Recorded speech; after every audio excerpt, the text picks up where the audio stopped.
Welcome to the Social Workers radio talk show on WCDB Albany 90.9 FM with co-host Dr. Eric Hardiman and Alyssa Lotmore.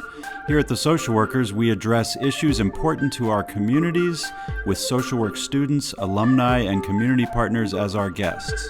As part of the University at Albany School of Social Welfare, we hope to take social work beyond the classroom and agency settings and directly to the public, because the public is the client. Catch us on air, online, and anytime.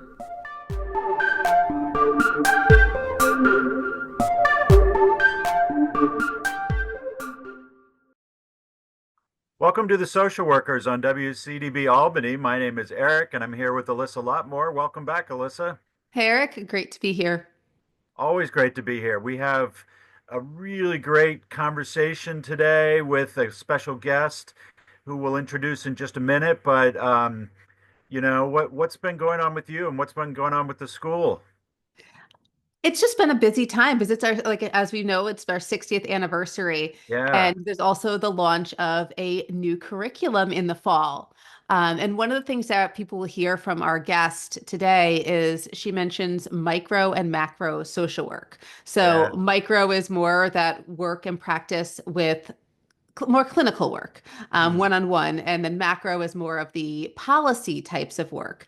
So we have a new curriculum launching, but before our curriculum, they were separate. If you were interested in micro, like I was, we focused more on our clinical classes and our internship was more clinical focused, and macro, you had more policy focused and more of organizational theory and development kind of classes. So Eric, you've been on the curriculum committee for a while. Tell us a little bit about how our program is changing.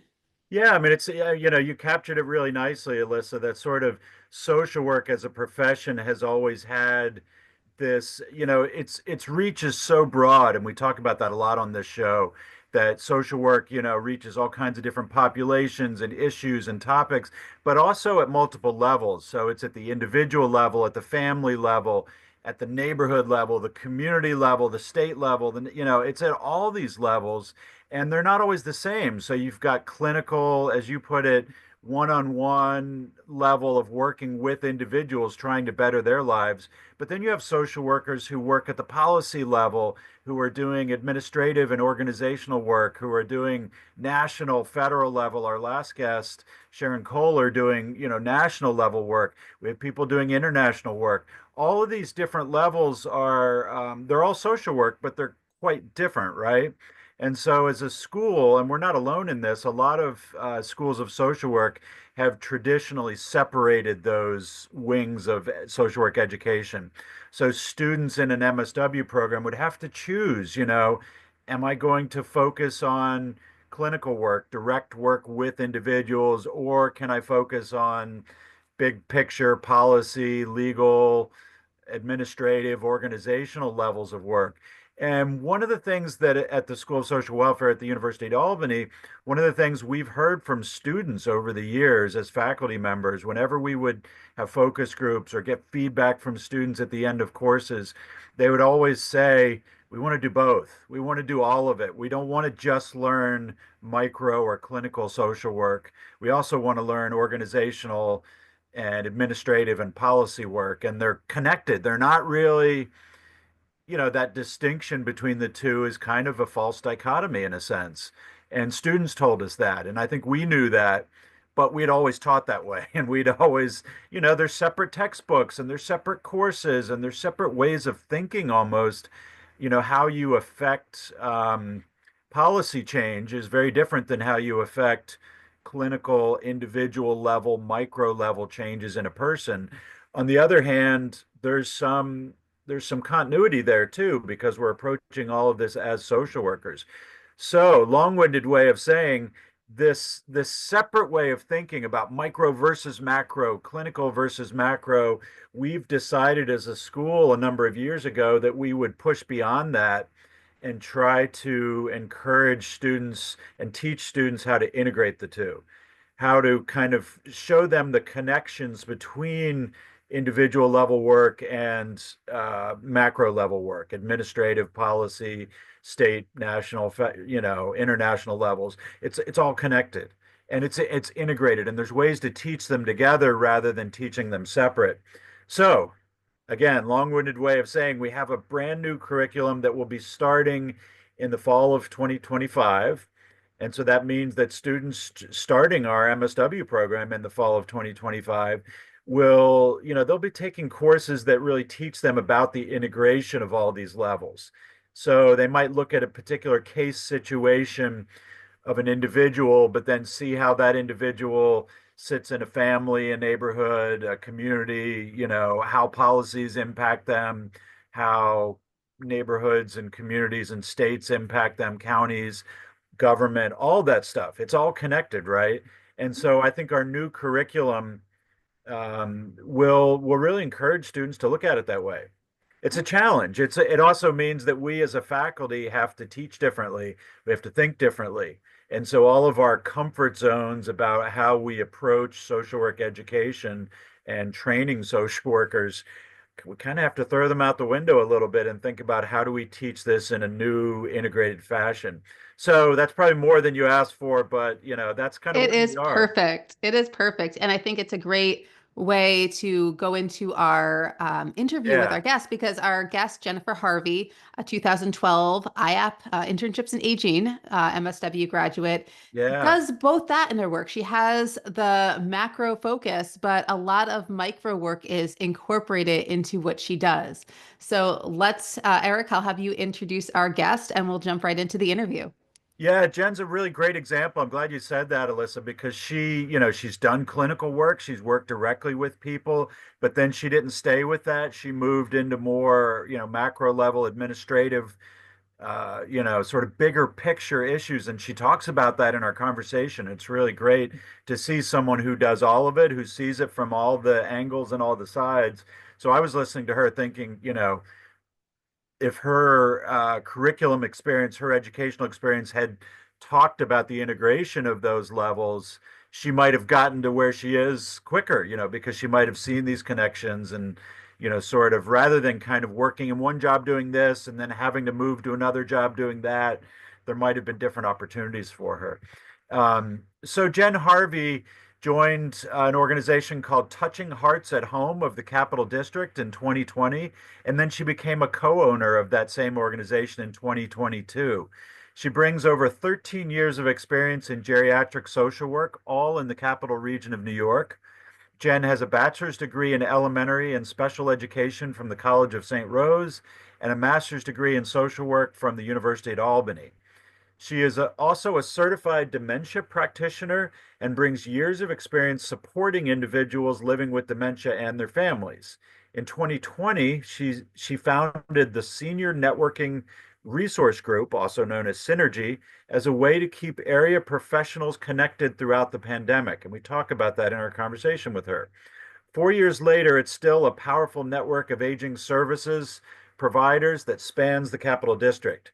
Jen is an annual participant in the Walk to End Alzheimer's, captaining her company's team every year.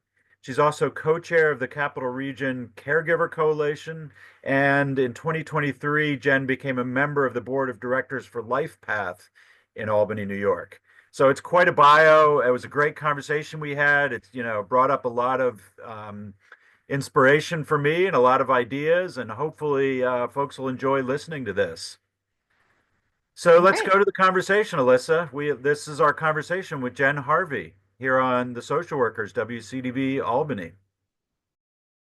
Welcome to the Social Workers on WCDB Albany. My name is Eric, and I'm here with Alyssa. Welcome back, Alyssa.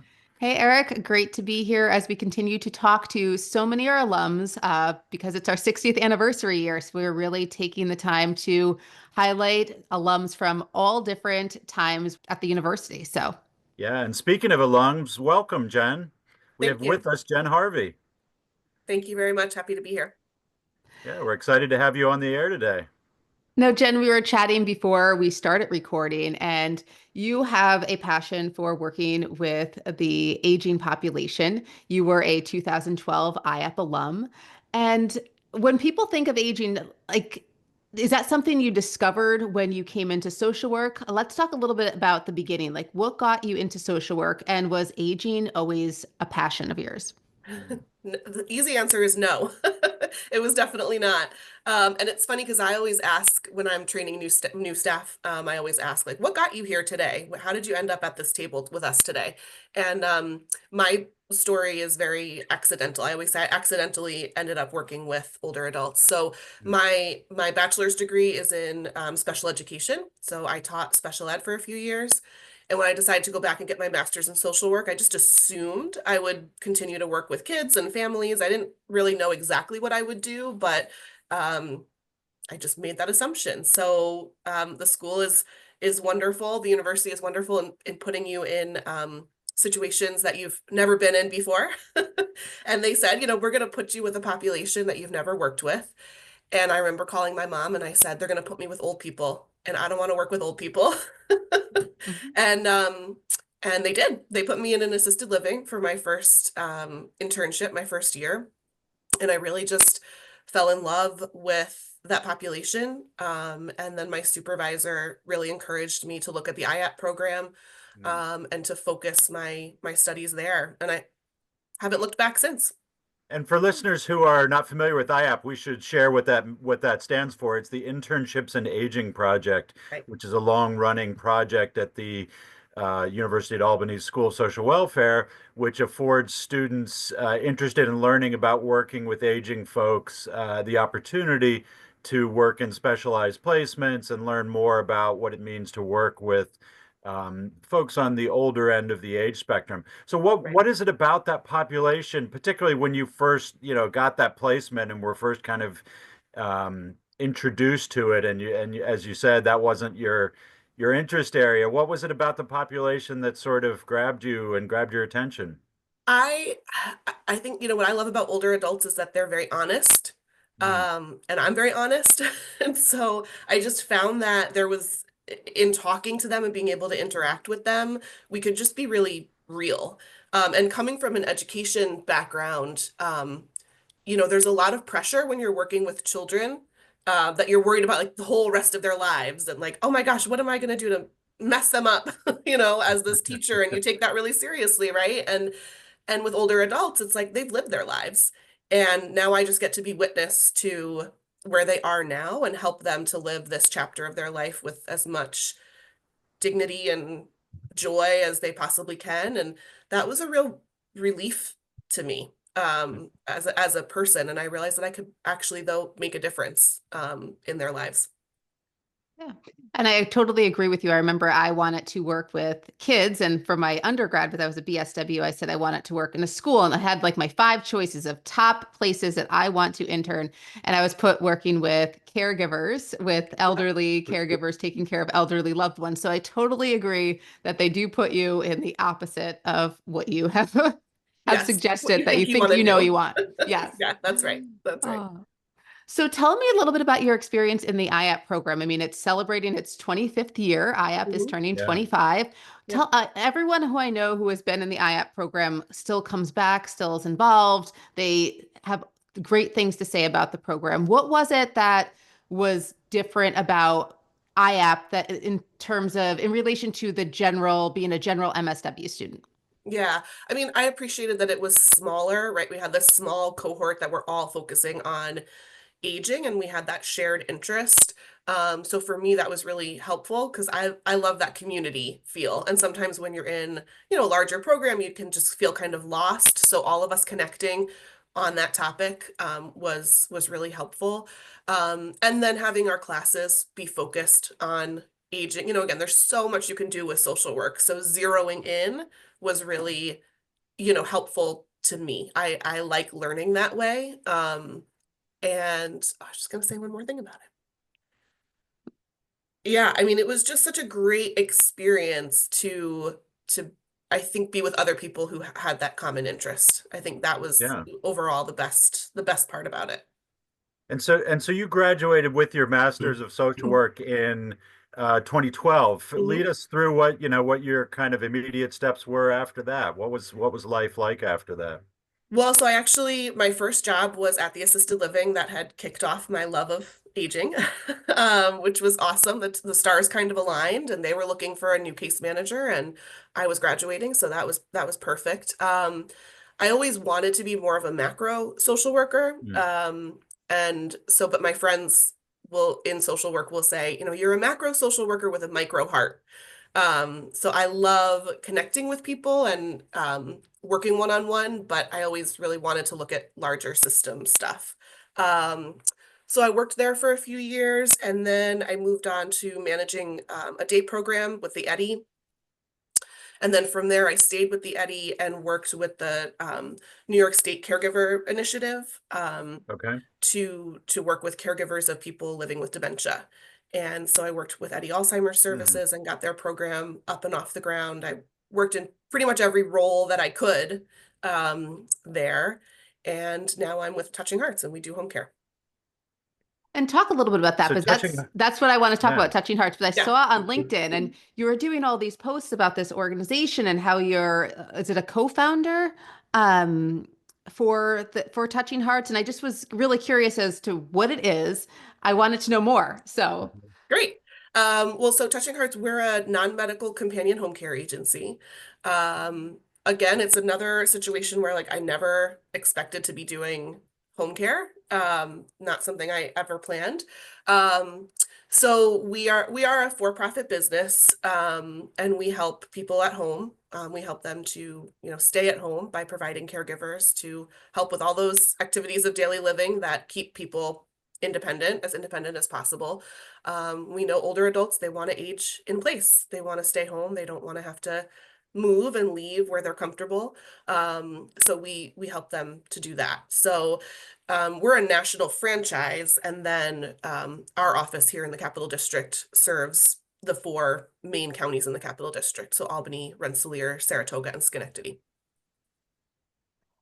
what was it like to transition to like going from an organization where you're set up like sort of like a regular agency that you'd have a field placement in to sort Yep. of now going to a for-profit where you're a co-founder, you're having a real investment in this as sort of your organization. What was that like to transition to?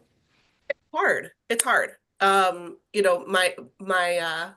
My supervisor at my previous job, he said, I don't know how you're going to go to a for-profit position. I don't know. That's going to be really, because I'd always been in not-for-profit essentially.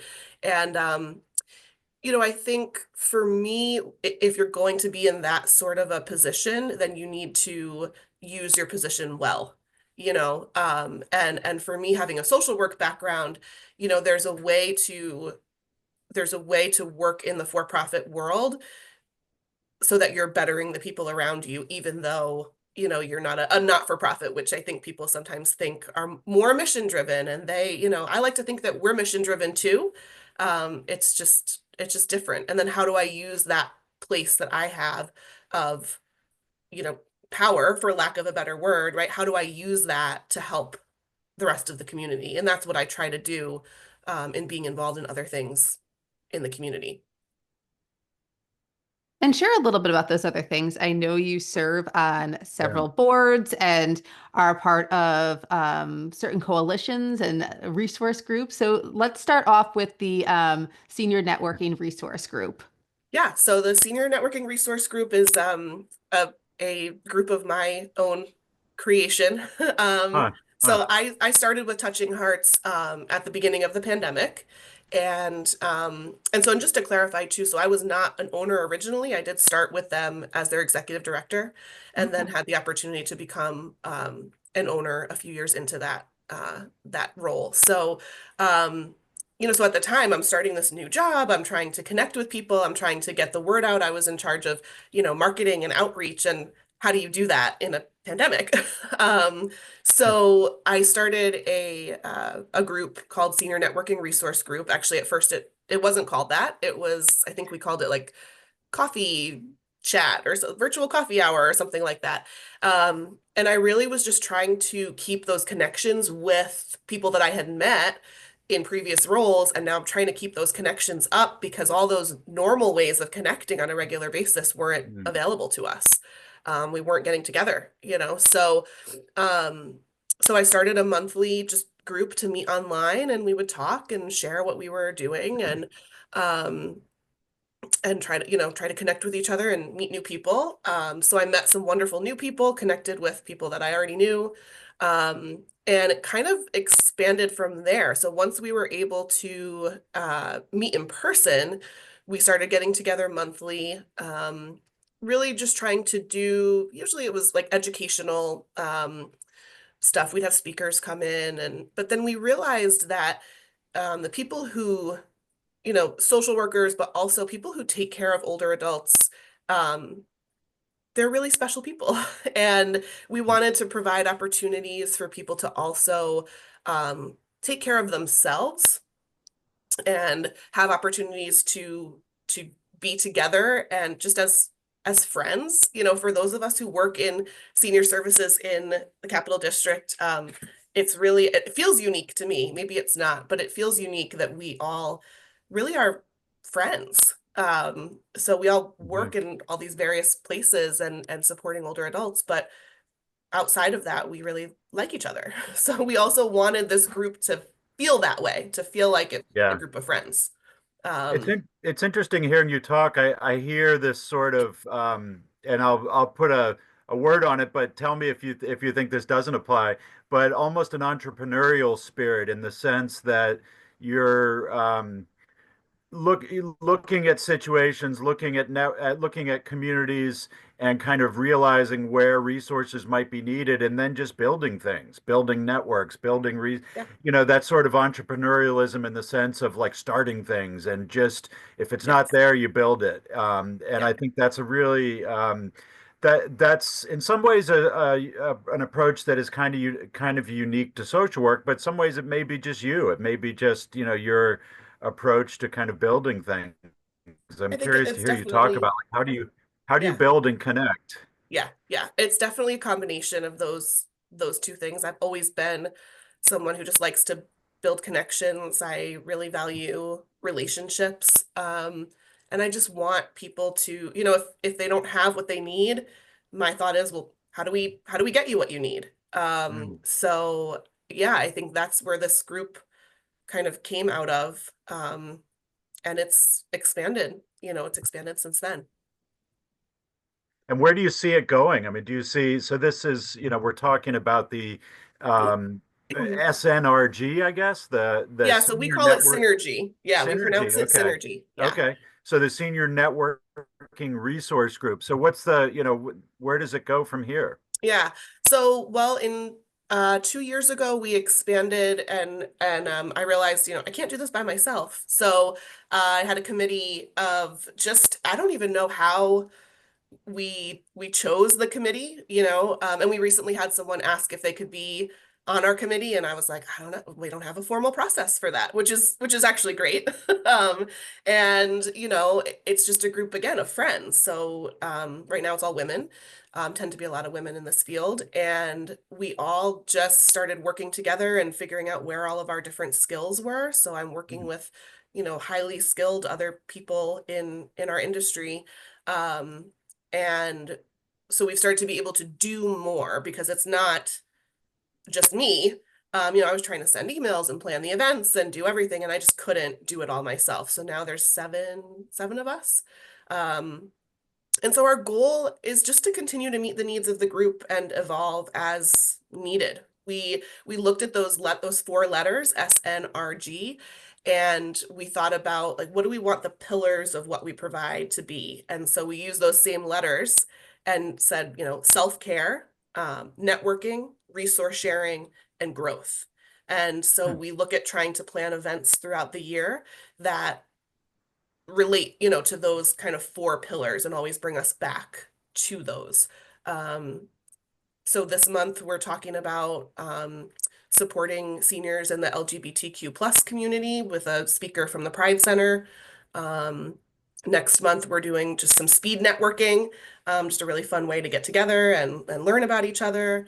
We're working on a great program in April around end of life and those kind of decisions. And then May, we're doing, I think, like professional headshots and breakfast. So we're just looking for ways to, again, spend time together. And you're more likely to refer to each other when you actually know Hmm. each other and like each other. And that's what it's all about, is making sure that our seniors get the best services that they can. And is it just a Capital Region focus for now, or do you Yeah, we're see just this Capital going Region. statewide? Do you see growth in that area too? Uh, Eric, I don't know. I'm just curious. Yeah. Yeah, I mean, no, that hasn't really crossed my mind. Yeah. But I think it is a good model for, for Yeah. getting groups together, getting folks Mhm. together. And for me, it's all about, there's a lot of networking groups that, um, you pay to be involved in, or there's membership and there's this and that, and there's some positives to that, but this for me is more about just community, just Mm, all of us being together and getting yeah. to know each other. Yeah, so I don't know. I don't know. We'll see. But for now, it's exciting and people are excited and we Yeah. see it as good opportunities to, to just expand their own understanding of different topics in the field of aging, but also hopefully do something good for themselves too. We got to take care of ourselves while we're taking care of others. Now, you're also a co-chair of the Capital Region Caregiver Coalition. So what is the difference between the Senior Networking Resource Group and then this coalition? Yeah, so the coalition is a bit more formal, which is a good thing. They've been around for, I say they because I'm actually very new to the CRCC, but they've been around for over 20 years. So they're an informal but more formal group of professionals and community members, and our goal is just to have an impact on area seniors and help caregivers, educating them, making sure they know about the resources that are out there in the Capital Region.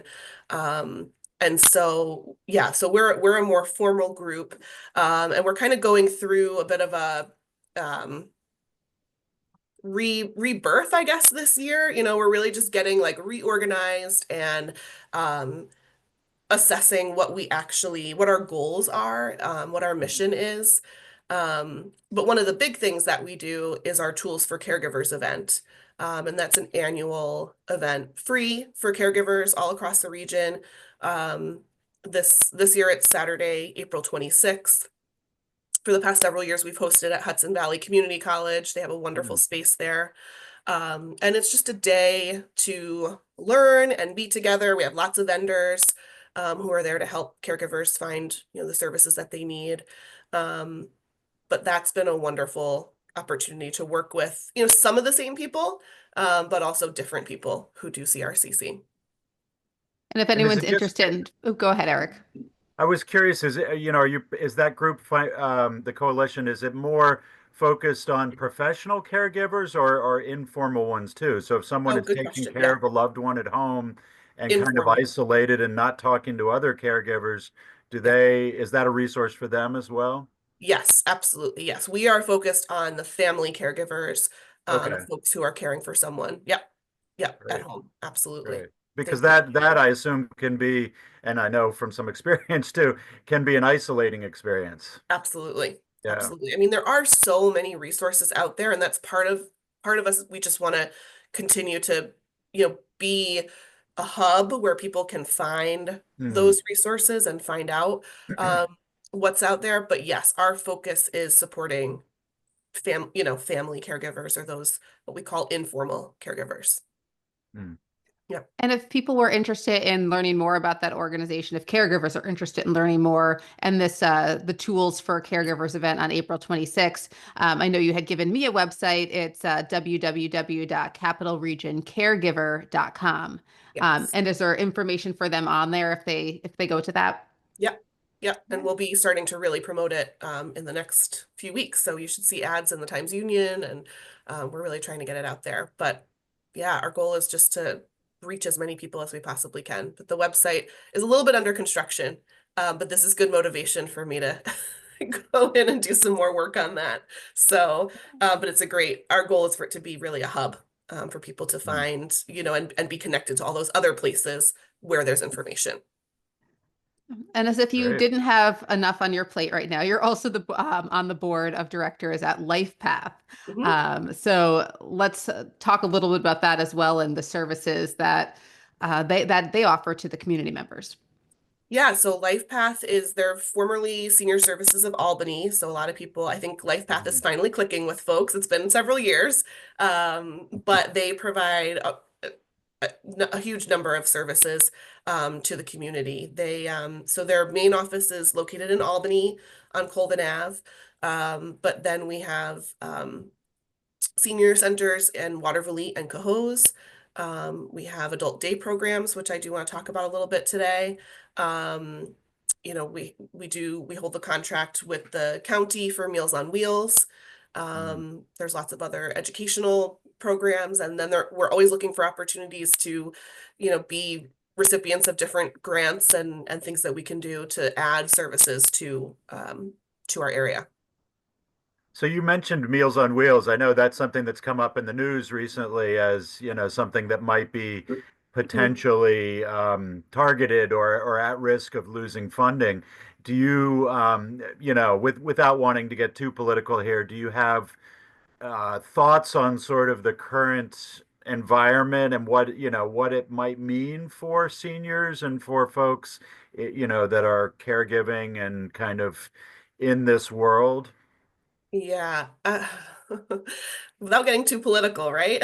Um, it's we had a board meeting not too long ago, and we just kind of talked about that, and kind of our general consensus was we're going to make sure the meals still happen one way or another. We're going to make sure that they still happen. So what that will look like, I don't know. It's scary to think about. Meals on Wheels is a huge Yeah. asset to seniors who are living alone, or who can't get out, and it's a touch point for people every day, or every day that they get a meal delivered. It's obviously nutrition. Um, I think people kind of underestimate the power of it. Hmm. Um, and yeah, if certain funding goes away, I'm thankful we live in New York State, because I feel like as a state we will kind of pick up the pieces of that. Um, but I don't know. I don't know what that's going to look like. I know Yeah. for us, we're committed to continuing to make it happen Right. And I one way or think that's another. something that's important because so many times when we see things on the news of like, oh, this was cut, that was cut. But then when you actually hear the stories of how that impacts Yeah. people, where it's like not just like, oh, that program was cut and we don't really know anything about it. How does that impact me or my community? You don't really think. But when you actually are like, oh my gosh, that's my neighbor who's not getting Yeah. that meal delivered now, it makes people Yeah. be able to Yeah. understand more the impact of Yeah. certain programs and when those programs are no longer there, how Yeah. that impacts real people. So, but I'm glad that your organization is LifePath is still planning to continue no matter what to make sure that individuals get those needed services. Yeah. Yeah. Well, and again, not to look like too big picture or look too political, but it's amazing to me how, politicians or our government can think about cutting things, I guess as a cost savings, right? But then not thinking about the trickle down of that. Take away Meals on Wheels for people, and how many of those people are going to end up then needing to go to a government subsidized nursing home? You know, Right. Right. it's like, to me, it's not rocket science. It's kind of just, we're not thinking all the way through, and little things like getting a meal every day could be the difference between keeping someone out of a nursing home, which is And way cost more and expensive if we're looking right. at just from a cost perspective, right? Yeah, So, exactly. and there's no beds, right? And there's no room anyway. So it's like there are things that we should be doing in the community to help people, if nothing else, for cost. Sure, if you just want to look at it from a cost perspective, um, great. The numbers are there. It's besides the fact that we want people to be, happy and healthy and Right. where they Right. want to live, and, have all that dignity, and yeah, so gets me going. So, I want to circle back to the fact that this is the School of Social Welfare's 60th anniversary. And, I'm curious for you, so it's been a dozen years or more, I guess, since you graduated. Yeah. What are some of your fond memories of the school, and how do you think your MSW experience maybe prepared you for, what I see as like a really varied career so far? You've done a lot of different things. You've started new projects. You're kind of your reach has been pretty significant. So I'm just curious what that preparation was like for you. Think, you know, I didn't really know what I was getting into when I started my MSW.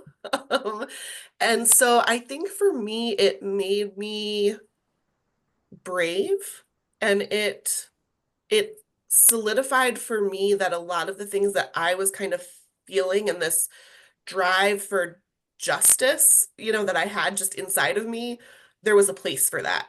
And there was a place for that to be fostered and to then, come out and be utilized. So, um, yeah, I had no idea what I was doing until I started doing it. And I'm like, oh, these are other people like me. And that's huge. I think when you feel connected to other people, you can succeed so much more easily because you don't feel alone. And I Right. spent a lot of growing up kind of feeling like I'm weird. I'm weird for feeling this way or thinking this way. So to find those people who think similarly to you, there's a lot of power in that. Yeah. Yeah. And that comes through in your networking work and your community building and sort of, that idea of linking people that might have felt, isolated or alone, whether they're professionals or caregivers or whoever they might be. But that idea of linking people together is really a clear thread in your trajectory, I think. Thank you. Yeah. I think in every group, there can always be the folks who feel like not the cool kids. And I want everybody, who's working with seniors to feel like you're part of this. This is a safe place. We're all nice to each other. Like there's no Yeah. room for not working together and not being kind because I just want everyone to feel supported. And I felt that when I was a young social worker, I thankfully Mhm. had such amazing supervisors who got me involved in these things and made me feel like I had a seat at the table. And so I want to continue to make people feel that way. And know that, Synergy, for example, is a safe place to come and be yourself and learn and grow. Yeah. I'm not going to be here forever. None of us are. So I want, to raise up the next group of people doing this work to be good people. Yeah. So if you've just tuned in, you've been listening to The Social Workers, and we've been talking with Jen Harvey. Jen Harvey is an alumna of the School of Social Welfare, where she received her MSW degree in 2012. She's co-owner of Touching Hearts at Home, which serves the Capital District. She's chair of the Capital Region Caregiver Coalition and founder of the Senior Networking Resource Group, which we've been talking about, is known as Synergy. So, thanks, Jen. We've really enjoyed the conversation. Is there anything Thank you. that we haven't asked about or anything that you want to share? Even possibly some words to newer social work graduates and students. Love to hear your thoughts on that. Yeah, I guess for newer people, I think more than ever now it's just be yourself and stand up for what you believe in. Um, no matter what it is. And that can be hard and that can be very, isolating at times too. But I found every time I speak my mind, even if in that moment it doesn't feel comfortable, it's always led to good things. And so, trust yourself. Yeah. Yeah. Well, thank you so much for coming on and sharing all this You. information. I love to have alums come. We've talked to alums for so many different areas of work. So I love that you came on to talk about aging and just all that you are involved in with the aging field right now. And it's not just, oh, I'm going to my day job, and you've really expanded to be a resource for caregivers in the community, other social workers working with individuals who are aging in the community, just a resource to so many. Yeah. And I think that's what social work is all about. I agree. Just being a resource. So thank you for coming on and sharing all that information and these Thank you. resources with those listening. And we hope you'll come back. I mean, we'd love to hear a I couple would years from love now that. kind of where it goes from here and, Yeah. hear the next steps in your journey. But you're always welcome back on the social workers. Thank you. I appreciate it. So thanks everybody for listening to the social workers. Eric Hardiman and Alyssa Lotmore here, and we'll see you next time. WCDB Albany.